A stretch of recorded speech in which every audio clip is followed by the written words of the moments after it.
Grand Prix show jumping is not for the faint of heart, and in today's show, you'll meet... Great. This is Unbridled with Susan Kayne at HITS-on-the-Hudson in Saugerties, New York. Presented by Thoroughbred. Family-owned and operated since 1949. Thoroughbred produces specially designed horseshoes, racing plates, and therapeutic products to enhance equine performance. Learn more at thoroughbredinc.com. Yeah. Well, in '71, when we got there, Snoopy became a sensation. He would just, he would jump the fences and he would be like feet over the top of these things, and people really noticed. And that year, I won. He also won the Grand Prix of Aachen that year, and 2 days before that, we actually, in the Nations Cup, he was my ride in the Nations Cup, and we tied the Germans and had to jump off, and we beat the Germans in '71. And then he won the Grand Prix of Aachen. He won the Horse and Hound in London that year. I'm trying to think what else. We had won a lot of classes that year, quite a few classes. Was he a big horse? He looked a lot bigger than he was. He had a big, long, swan-like neck. And if I remember correctly, he was like 16'2", 16'3". He wasn't a huge horse, but he looked like a big horse. What do you feel gave him the ability to jump so phenomenally? He was a thoroughbred. Could you say that again? He was a thoroughbred. Is a thoroughbred your preferential Absolutely. ride? To me, I've always said it, that riding a thoroughbred is like driving a Ferrari. You just kind of aim them and they go. Do you feel that a thoroughbred can jump as high and as big as a warm blood? Absolutely. Absolutely. I mean, it's proven. Years ago, all the U.S. had were thoroughbreds. When we went to Europe, everybody wanted the thoroughbreds. And kind of a lot of the breeders in Europe, in Holland and in Germany, were coming over and buying mares, thoroughbred mares, to breed to the German horses and the Dutch horses. A lot of the pedigrees that you see today, there's a lot of thoroughbred in them. Winning the Grand Prix at Aachen twice is a feat reserved for the equestrian elite. Hi, I'm Susan Kayne. On today's show, part 2 of my interview with Olympic show jumping star Neal Shapiro. So 1972, the Olympics with Sloopy. Tell us about that experience in Munich. Well, there were several events that led up to it. In Aachen that year, Sloopy, the day of the Nations Cup, Sloopy we all woke up that morning, and he was not right. He was sick. Turned out that he had a very high fever. A German vet came in, and they were afraid he may founder, and one of the old-time remedies was to bleed the horse. I don't know if some of the old-timers would understand what that is, and what they would do is they would drain the horse's blood. They would take a large quantity, like gallons of blood, and they would inject it back into the muscle, and that was supposed to hopefully prevent the horse from foundering. Well, they did that, and the horse lost a lot of weight. We couldn't ship from Aachen. Well, we were on our way. Our last 2 horse shows before the Olympic Games were in France, and they delayed the travel a couple of days. And then after several weeks, Sloopy had recovered, and we were hoping to put on, he lost a lot of weight, so we were trying to get him fit again. We were not able to show him at the last 2 horse shows, the 2 prep shows, and then we were going to ship into Munich and be there a couple of weeks before. We got there early only because we had been, we were in Europe and we really had no place to go, so you might as well go into the facility and start training. And we did, and he got stronger, he got fitter, he was recovering, he was fine. And then about a week, 5 or 6 days before the individual competition, we had the problem in Munich when they had the massacre there. But just before that happened, we were schooling, and Sloopy just took a bad step and overreached and cut, and he sliced a hind leg right across the front, like a moon-shaped cut from coronet band to coronet band on the other side, which took about 30 stitches to fix. So it was just a flap of skin that had come open. So the vet our vet put it back up, stitched him up, and the next day he was a little bit sore, and, so we just hand walked. We had an extra day because of the massacre in Munich. They delayed the proceedings for a couple of days, and it gave him 2 extra days to heal. But so in the individual, we wound up in a 3-way tie for the gold medal. So we had to jump off, and by the 3rd round, Sloopy was just tired. And if it was, he jumped 2 great rounds in the early for the 2 preliminary rounds, and they were huge jumps. And like I said, in the jump off, he was just tired. He was a little bit exhausted, but the results were great. I certainly can't complain about that. And then a week later was the Nations Cup, and we had a little incident in the first round. The footing was, we had some rain the night before. The ground was a little bit slick, and over the second fence, he rubbed a rail behind, right on where the stitches were. So, and when he landed, he kind of took a funny step, overreached, and pulled a shoe in front. Coming around the end of the ring, there was a vertical combination that was very high and very tight, and I might have misjudged a little bit, but what I really think happened was when he went to set himself to jump, the foot without the shoe kind of slipped, and he kind of like sat down and slid through the fence. So I had a refusal.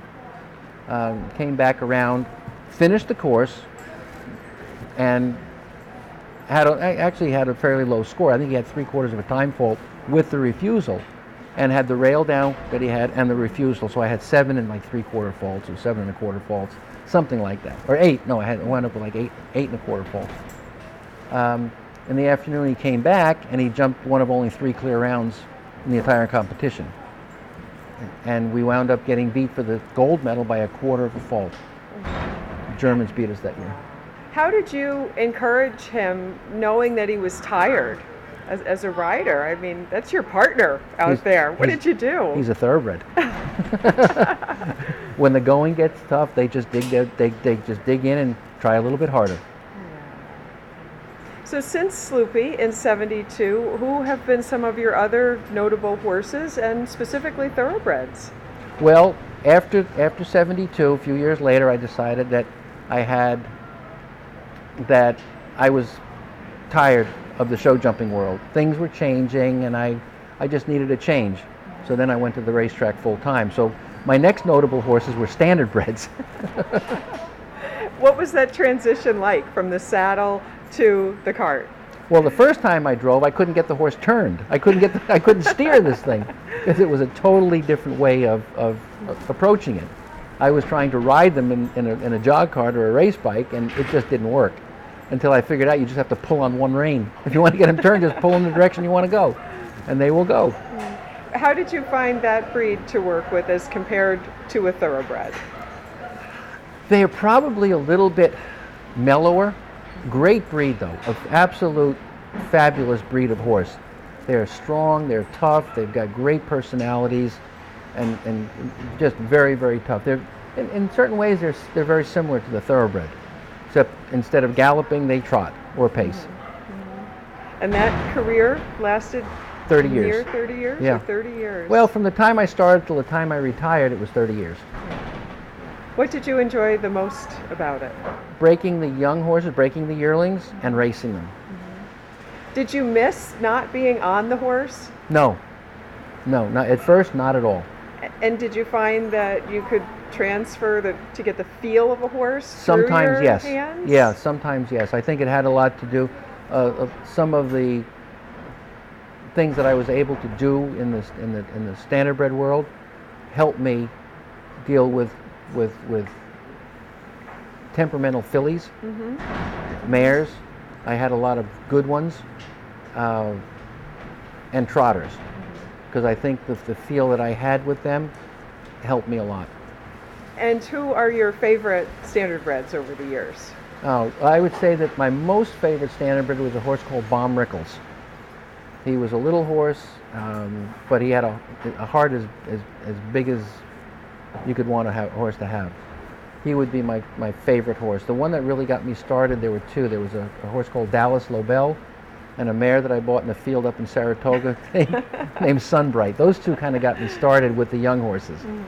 And I went on from there, and then I had a really, really good trotter called Bon Vivant, who was the early favorite for the Hambletonian that year. And now you're back in the show ring world. Yeah, I retired for about 4 months and found out that retirement was not for me. So are you primarily coaching, riding now, or doing both? I would say more coaching than anything, but I do still ride, and I've actually in the last few years have ridden a lot of horses. Still compete. When Unbridled returns. And you are now the named coach for the Maccabiah Games. Tell us about that. Well, it kind of has a funny start to it. Later in the show, meet my favorite horse reporter, Carolyn Conley. All of our eventing horses were off-the-track thoroughbreds. So I've worked with thoroughbreds my whole life. That's later in the show on Unbridled with Susan Kayne.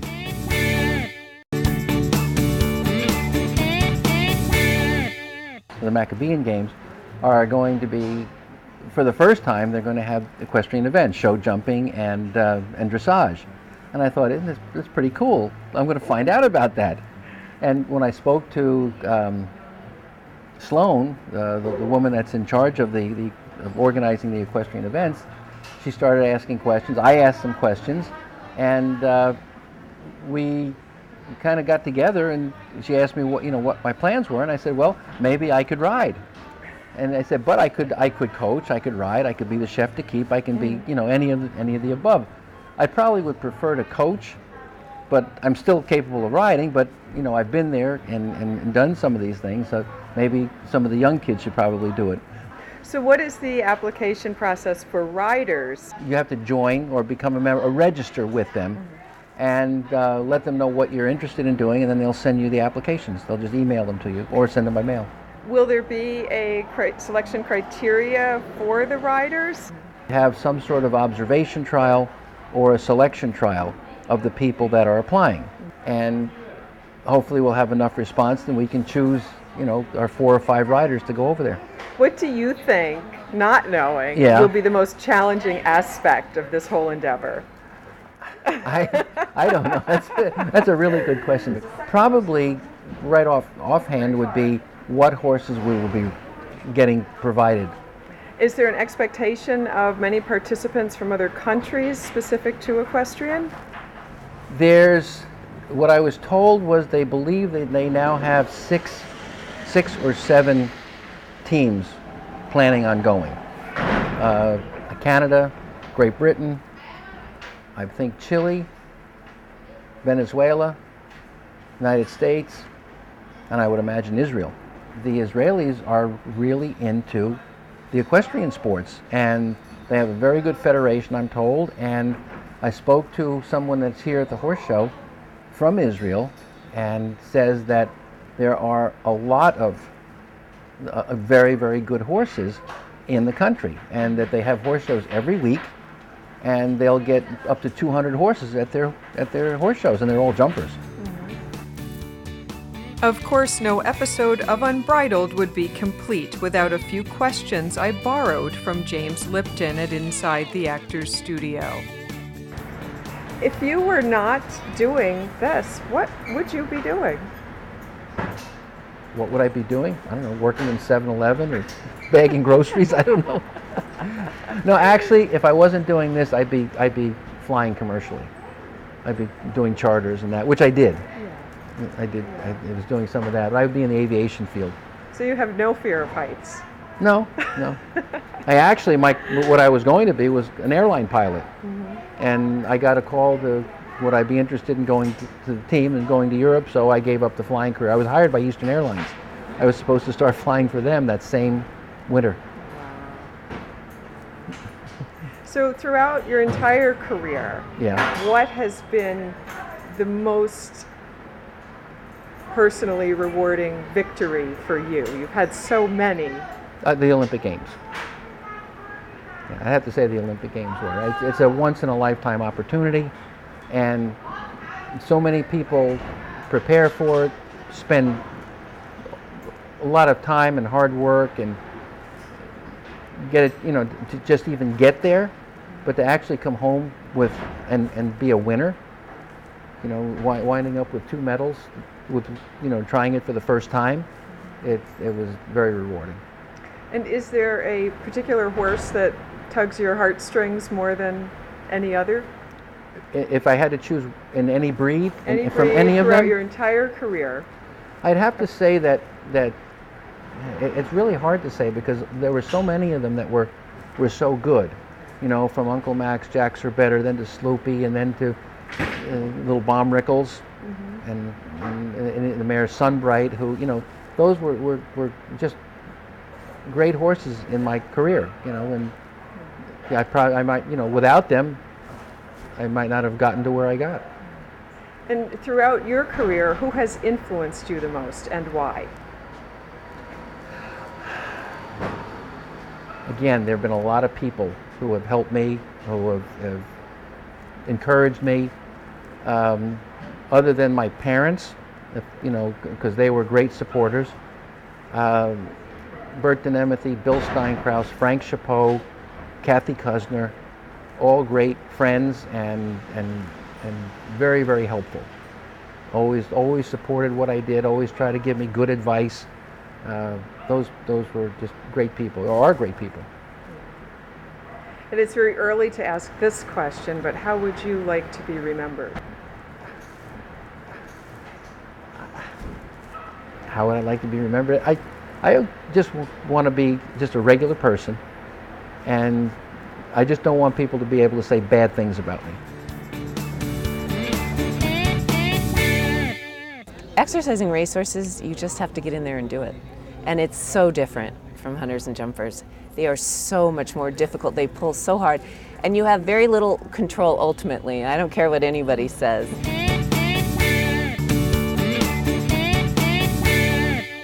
Well, I'm so excited. I've caught up with Carolyn Conley, a very familiar face on HRTV, and I am hoping you will share with our fans the gal behind the face we see on HRTV. What's your horse background, Carolyn? Well, I started out riding hunters and jumpers when I was a kid, and I worked very hard for every minute on a horse. And so what I found is that in my high school years, I could go to the racetrack, become a groom, and they would actually pay me to be around horses.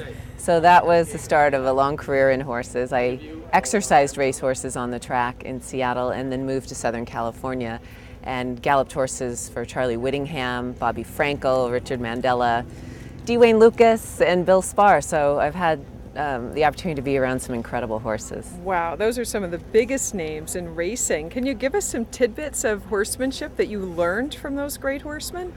Well, starting with Charlie, it was routine, routine, routine. And Charlie had such a kindness about him. You could tell the horses absolutely adored him. He always kept peppermints in his pockets. And the dogs, too, they always circled him because he had little treats. And he treated us, the girls who rode for him, and some called him Charlie's Angels, as kindly as he did the horses. So it was a wonderful place to be.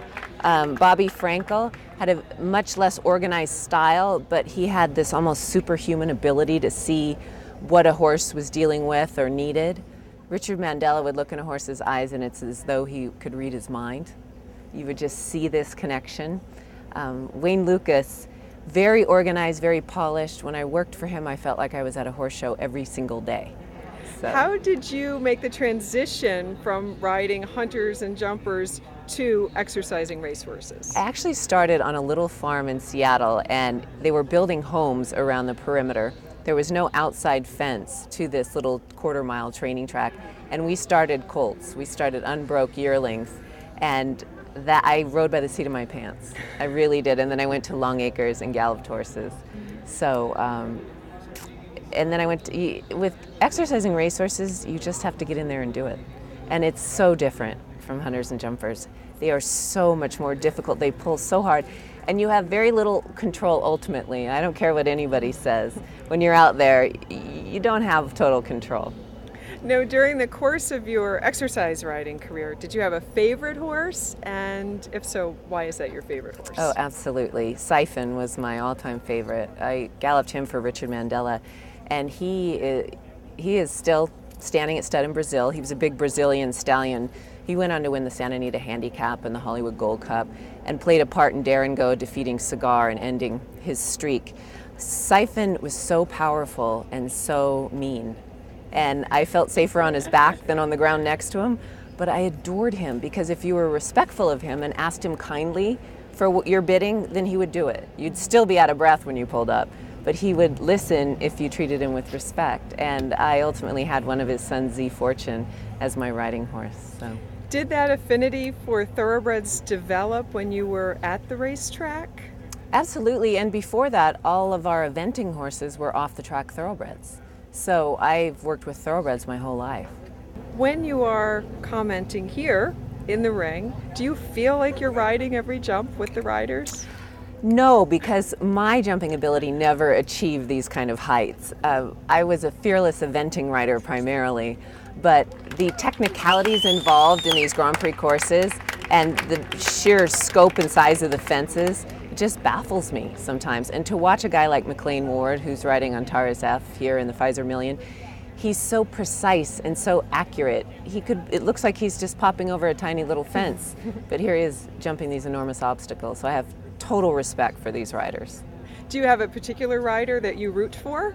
I find I get behind McLean because I've seen him be successful so often, and I do appreciate how accurate and precise he is. I met Rodrigo Pessoa this week. He's easy to root for, very fierce competitor. So those two probably at this point. Well, what can we expect to see from you over the next few years on the air? What's coming up? Well, I'll be in New York to cover the Jockey Club Gold Cup and Super Saturday coming up at the end of September. I traveled overseas to Argentina to cover the racing a couple of times, so we'll see if that happens again. And I traveled to Dubai annually. But primarily covering racing in the U.S. and hopefully some more show jumping. Oh, great. Well, Carolyn, thank you so much. I love your commentary. Oh, thank you and so really much. Appreciate your time. Next time on Unbridled. It just popped into my head. I thought, well, why not put the rhinestones on the helmet? So I stayed up all night before the Hampton Classic, and it took me about, I think it took about 7 hours to do the first helmet.